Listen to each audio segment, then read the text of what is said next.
Blast की पूरी कहानी सामने आ चुकी है। ये साजिश कैसे रची गई, कैसे पूरी कॉन्स्पिरेसी रची गई, इसमें डॉक्टर्स को कैसे शामिल किया गया, इसका एक एक खुलासा सुनकर आप चौंक जाएंगे। इस पूरी साजिश में 7 डॉक्टर शामिल थे, जिसमें एक लेडी डॉक्टर भी शामिल थी। इनके पास से तकरीबन 3000 किलो बारूद बरामद किया गया। 20 टाइमर और 20 बैटरी मिली। AK-56 भी इनके पास से बरामद की गई। लाल किले से 30 किलोमीटर दूर एक यूनिवर्सिटी को इन्होंने अपना अड्डा बनाया था। अस्पताल की आड़ में कैसे पूरी साजिश रची गई और ये विस्फोट किया गया, इस रिपोर्ट में देखिए। क्या दिल्ली में 20 जगह पर धमाके की तैयारी थी?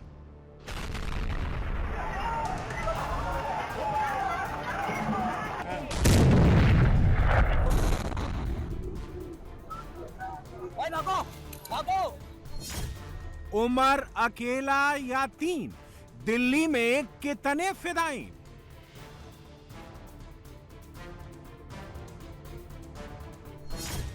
पुलवामा, अनंतनाग, सहारनपुर, कहां तक टेरर रूट? दिल्ली में जिस तरह से ब्लास्ट हुआ, जिस तरह से लोकेशन चुनी गई, जिस तरह से कार चुनी गई, जिस तरह से एक नए विस्फोटक का इस्तेमाल किया गया, वो एक बड़ी साजिश की ओर इशारा करता है। दिल्ली में ब्लास्ट के बाद जब नारंगी रंग का धुआं निकला तो सुरक्षा एजेंसियां चौंक गई। नारंगी लपटे देखकर एक्सपर्ट्स के कान खड़े हो गए। अस्पताल में पहुंचे मरीजों के झुलसे शरीर देखकर डॉक्टर्स के होश उड़ गए, क्योंकि धमाके की जगह पर ना गड्ढा था, ना ही छर्रा था, ना ही कील थी और ना ही कुछ ऐसी चीज जिसे डायरेक्ट रिकॉग्नाइज कर लिया जाए। धमाके के बाद ये जो नारंगी रंग का धुआं दिख रहा है, ये सामान्य नहीं है। ये आतंकी हमले के नए पैटर्न को दिखा रहा है। अमोनियम नाइट्रेट वाली थ्योरी बता रहा है और इसका कनेक्शन फरीदाबाद में मिले 3000 किलो अमोनियम नाइट्रेट से जुड़ रहा है। धमाके की साजिश के तार के पीछे डॉक्टर्स के टेरर नेटवर्क का हाथ बताया जा रहा है। कोतवाली पुलिस स्टेशन के अंदर FIR दर्ज कर ली गई है। उसके अंदर UAPA, एक्सप्लोजिव्स एक्ट और भारतीय न्याय संहिता के धाराओं के तहत ये मुकदमा दर्ज कर लिया गया है। और यहाँ पे सीन ऑफ क्राइम में फॉरेंसिक साइंस की टीम भी है, FSL की टीम है, उसके अलावा NSG की भी टीम है और भी स्पेशलाइज एजेंसीज की टीम है, जो बहुत ही बारीकी से पूरी सीन ऑफ क्राइम का अभी जाँच चल रही है। और उसके अंदर जो भी लिफ्ट एविडेंसेस ज़रूरी हैं वो सारे लिफ्ट किए जा रहे हैं। दरअसल दिल्ली में धमाके से कुछ घंटे पहले जम्मू कश्मीर पुलिस ने फरीदाबाद में एक आतंकी मॉड्यूल से जुड़े 3 डॉक्टरों सहित 8 लोगों को गिरफ्तार किया था और यहां से 3000 किलो विस्फोटक और एक असॉल्ट राइफल और एक AK-47 राइफल जब्त किए थे। 20 टाइमर मिले थे, यानी दिल्ली में सिर्फ लाल किला इनका टारगेट नहीं था, बल्कि 20 और जगहें इनके टारगेट पर थी। सुरक्षा एजेंसियों को जैश से जुड़े 4 डॉक्टरों की तलाश थी। इनमें डॉक्टर उमर भी शामिल था, लेकिन बताया जा रहा है कि 3 डॉक्टरों की गिरफ्तारी के बाद उमर भागने लगा और अपने टारगेट को अंजाम देने में जुट गया।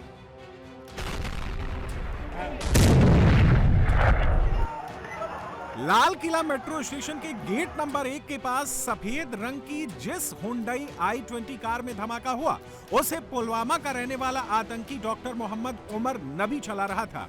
हमले से पहले पार्किंग एरिया से निकलती कार का CCTV फुटेज भी सामने आया है। बताया जा रहा है कि सफेद रंग की i20 कार सोमवार सुबह 8:04 पर बदरपुर टोल से दिल्ली में एंटर की थी। इसमें आतंकी डॉक्टर उमर ड्राइविंग सीट पर बैठा हुआ दिख रहा है। इसके बाद सुबह 8:20 पर इस कार को ओखला में पेट्रोल पंप के पास देखा गया। फिर वहां से दरियागंज होते हुए ये कार लाल किला के पास सुनहरी मस्जिद के पार्किंग में दोपहर 3:18 पर पहुंची। कार करीब 3 घंटे 4 मिनट तक यहीं खड़ी रही। कार में डॉक्टर उमर बैठा रहा। 1 सेकंड के लिए भी वो कार से बाहर नहीं निकला। इसके बाद शाम 6:22 पर कार पार्किंग से बाहर निकली और रिंग रोड होते हुए लाल किला तक पहुंची, जहां 6:52 पर ब्लास्ट हो गया। लेकिन सबसे बड़ा सवाल है कि इन 3 घंटों के दौरान उमर ने क्या किसी से बात की? क्या किसी से वो निर्देश ले रहा था या किसी के निर्देश का इंतजार कर रहा था? उमर को पता चल चुका था कि उसके साथी पकड़े जा चुके हैं और पुलिस कभी भी उस तक पहुंच सकती है। तो ऐसे में उसने दिल्ली की हाई सिक्योरिटी वाले इलाके में 3 घंटे तक रोकने का रिस्क क्यों लिया? क्या कोई स्लीपर सेल या लॉजिस्टिक सपोर्ट का इंतजार कर रहा था? सुरक्षा एजेंसियां कड़ी से कड़ी को जोड़ रही हैं। दिल्ली में जो धमाका हुआ वो i20 कार में हुआ, जिसका रजिस्ट्रेशन हरियाणा का है। कार का नंबर HR26CE7674 है। कार मोहम्मद सलमान के नाम पर रजिस्टर्ड है। आरसी में सलमान का नाम ही दिख रहा है। जब पुलिस ने सलमान की तलाश की तो सलमान पुलिस को सोना में मिला। सलमान ने पुलिस को पूछताछ में बताया कि 1.5 साल पहले ही उसने कार बेच दी थी। आतंकी हमले में इस्तेमाल कार 1-2 बार नहीं बल्कि 3 से 4 बार बेची गई ताकि सुरक्षा एजेंसियों को कंफ्यूज किया जा सके। सलमान ने कार दिल्ली की ओखला में रहने वाले देवेंद्र नाम के शख्स को बेची थी। देवेंद्र ने कार को अंबाला के किसी शख्स को बेचा। इसके बाद फरीदाबाद के एक यूज्ड कार शोरूम से पुलवामा के आमिर ने कार को खरीदा। आमिर की कार की चाबी लेते हुए तस्वीरें भी सामने आई। बताया जा रहा है कि आमिर ने कार को तारिक को दिया, जिसके बाद तारिक ने इस कार को डॉक्टर उमर मोहम्मद को दे दिया था। अब जांच एजेंसियां पुलवामा के उस आमिर तक पहुंच गई हैं जिसने इस कार को खरीदा था।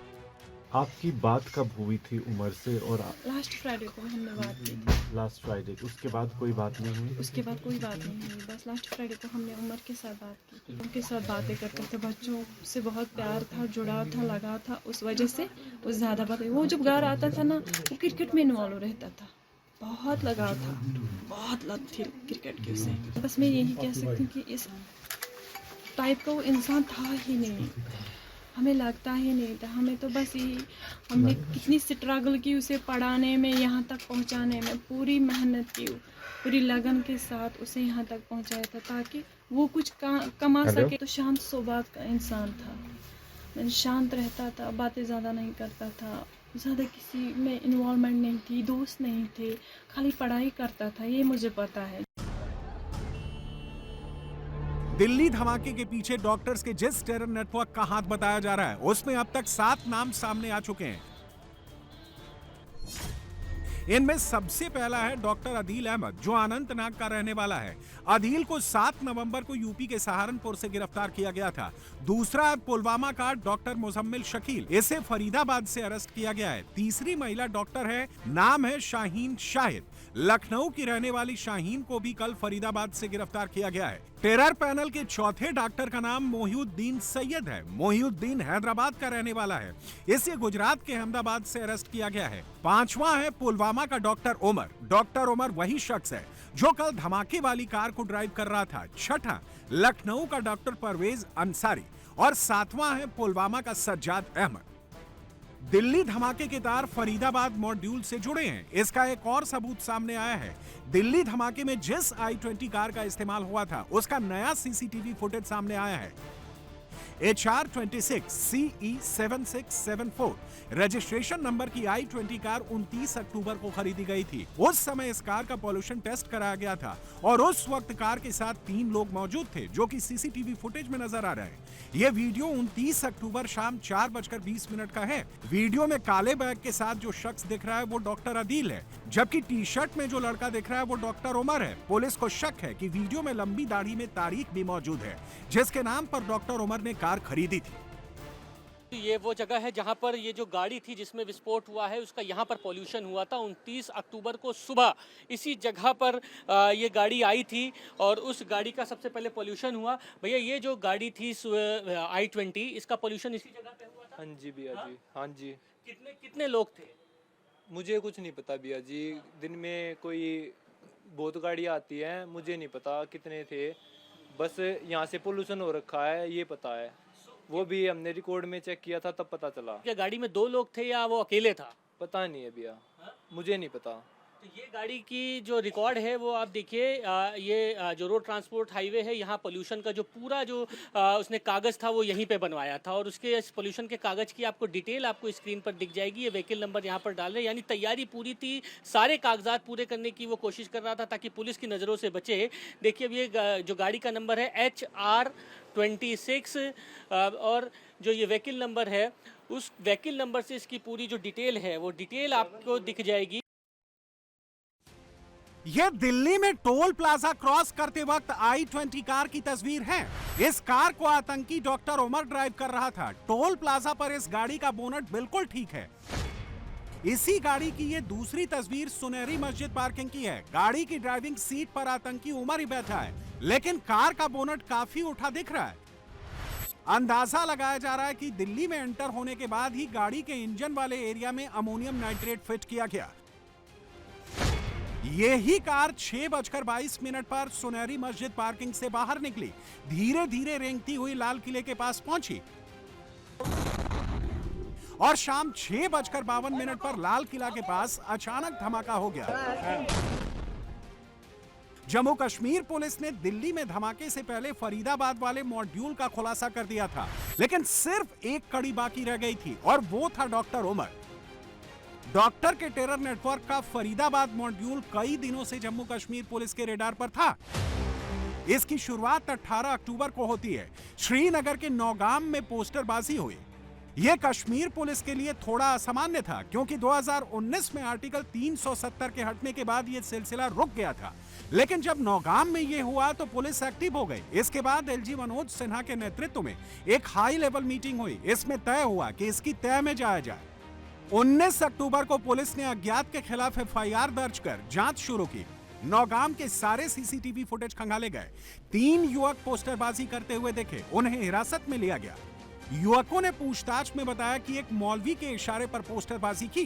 ये डॉक्टर अदील का घर है, जिसकी सबसे पहले गिरफ्तारी अमल में लाई गई थी। डॉक्टर अदील को उस समय गिरफ्तार किया गया था जब जम्मू कश्मीर पुलिस ने सीसीटीवी फुटेज में देखा था कि श्रीनगर के नौगाम इलाके में कुछ लोग लश्कर तैयबा और जैश ए मोहम्मद के पोस्टर लगा रहे हैं। और जब वीडियो को जांचा गया तो ये पता चला कि इनमें एक शख्स जो है वो साउथ कश्मीर के कुलगाम ज़िले का काजीगुंड इलाके का रहने वाला है। पुलिस ने यहाँ पर रेड की तो पता चला कि ये डॉक्टर अदील का घर है जो सहारनपुर में है।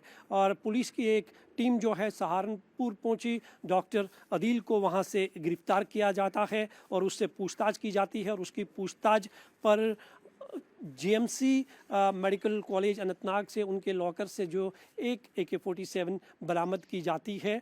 और पुलिस का जो इन्वेस्टिगेशन है उसका दायरा और ज़्यादा बढ़ जाता है। लगातार जब उससे इन्वेस्टिगेशन की गई तो उसकी निशानदेही पर ही एक और डॉक्टर की गिरफ्तारी अमल में लाई गई। इस दिल्ली ब्लास्ट केस की जो इन्वेस्टिगेशन हो रही है वो अब सहारनपुर, दिल्ली और कश्मीर तक जो है वो साफ तौर पर इसके तार जो है वो जुड़े हुए दिखाई दे रहे हैं।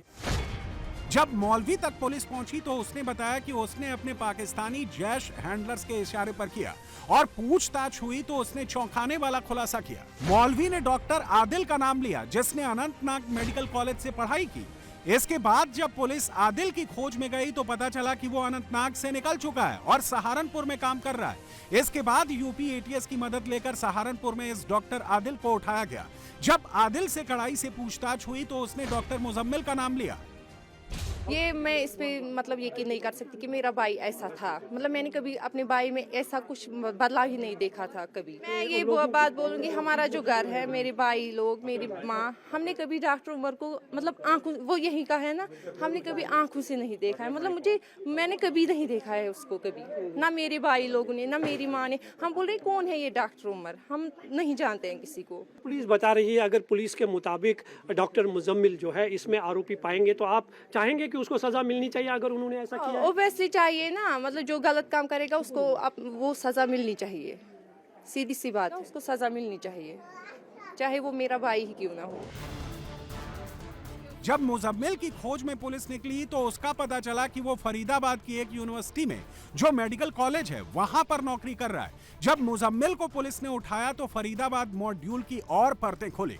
मुजम्मिल ने बताया कि कैसे अल फला यूनिवर्सिटी के अंदर जो उसकी गर्लफ्रेंड शाहीन शाहिद है वो जॉब करती है, वो लखनऊ की है और उसकी साजिश में शामिल है और उसके इशारे पर उसने उस AK-47 राइफल को अपने पास छिपा रखा है जिसको आतंकी वारदात में इस्तेमाल करने वाले थे। बताया जा रहा है कि डॉक्टर शाहीन आतंकी संगठन जैश ए मोहम्मद से जुड़ी थी। उसे भारत में जैश की महिला विंग तैयार करने और रिक्रूटमेंट का जिम्मा सौंपा गया था। जैश की महिला विंग का नाम जमातुल मोमिनात है, जिसकी हेड मसूद अजहर की बहन सादिया अजहर हैं। सादिया अजहर का पति यूसुफ अजहर कंधार हाईजैक में एक मास्टरमाइंड था। ये डॉक्टर शाहीन जो है असिस्टेंट प्रोफेसर होगी। कहाँ पे? मेडिकल कॉलेज हरियाणा में या दिल्ली में है इस वक्त। ये मेरा ख्याल 2-2.5 साल हो गए। लखनऊ में कानपुर में वो जो मेडिकल कॉलेज कानपुर का है उसमें रह चुकी हैं। हमें कुछ नहीं पता है। आखिरी बात हमारी मेरा कभी 1.25 साल हो गई है। कुछ ये इसके बारे में हमें कुछ भी नहीं पता है कि किसके मतलब किससे क्या रिलेशन है, किससे दोस्ती है, ये हमें कुछ नहीं पता है। हम इसके बारे में कुछ नहीं कह सकते हैं। हमें यकीनी पहले भाई यकीनी जब नहीं हो रहा है हमको भाई कि मेरी बेटी ऐसी होगी। मुजम्मिल से जब और पूछताछ हुई तो उसने यूनिवर्सिटी के बाहर के घर के बारे में जानकारी दी, जहां पर बड़े पैमाने पर यानी 360 किलो विस्फोटक छिपा कर रखा गया था। लेकिन बात यहीं खत्म नहीं हुई। मुजम्मिल ने जानकारी दी कि न सिर्फ उसकी गर्लफ्रेंड शाहीन शाहिद इस साजिश में शामिल है, बल्कि मेवात का एक और शख्स इश्तियाक शामिल है। जब पुलिस इश्तियाक के ठिकाने पर पहुंची तो वहां 88 बोरे में 2500 से ज्यादा एक्सप्लोसिव मिला। इसके बाद से इन तीनों डॉक्टरों को एक साथ बिठाकर जम्मू कश्मीर पुलिस ने पूछताछ की। जब डॉक्टर उमर के बारे में पता चला तो पुलिस उमर को पकड़ने ही जा रही थी। तब तक उसे पता चला कि उसके साथी पकड़े जा चुके हैं, यानी अब वो कभी भी पकड़ा जाएगा। और ऐसे में उसने फरीदाबाद से एक्सप्लोसिव उठाया और लाल किले पर फिदायीन अटैक कर दिया।